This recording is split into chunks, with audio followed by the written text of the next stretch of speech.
नमस्कार, मैं हूं आपके साथ हर्षिता और आप देख रहे हैं लोकोत्तर न्यूज। पणजी में पोंडा उपचुनाव रद्द होने पर प्रमोद सावंत ने कड़ी प्रतिक्रिया दी है।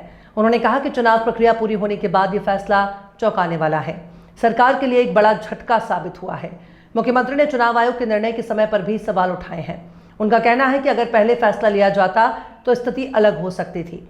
इस पूरे मामले ने राजनीतिक हलकों में नई बहस छेड़ दी है। गोवा के पोंडा में होने वाला उपचुनाव अब रद्द कर दिया गया है, जिससे सियासी हलचल तेज हो गई है। मुख्यमंत्री प्रमोद सावंत ने इस फैसले पर नाराजगी जताई है। उन्होंने कहा कि इस पूरे चुनाव प्रक्रिया के बाद ऐसा निर्णय लेना बेहद चौंकाने वाला है। सरकार के लिए ये एक बड़ा झटका माना जा रहा है। पोंडा उपचुनाव को लेकर सभी तैयारियां पूरी कर ली गई थी। राजनीतिक दलों ने भी अपनी अपनी रणनीतियां तय कर ली थी। ऐसे में अचानक चुनाव रद्द होने से सभी हैरान हैं। मुख्यमंत्री ने चुनाव आयोग के फैसले के समय पर सवाल खड़े किए हैं। उनका कहना है कि अगर पहले ये निर्णय लिया जाता तो स्थिति संभाली जा सकती थी। इस फैसले से प्रशासनिक स्तर पर भी कई सवाल उठ रहे हैं। स्थानीय जनता भी इस फैसले को लेकर असमंजस में है। कई लोगों का कहना है कि इससे लोकतांत्रिक प्रक्रिया प्रभावित हुई है। विपक्ष ने भी इस मुद्दे को लेकर सरकार को घेरना शुरू कर दिया है। राजनीतिक विश्लेषक इसे बड़ा घटनाक्रम मान रहे हैं। आने वाले दिनों में ये मुद्दा और गर्मा सकता है। चुनाव आयोग की ओर से अभी विस्तृत स्पष्टीकरण का इंतजार है।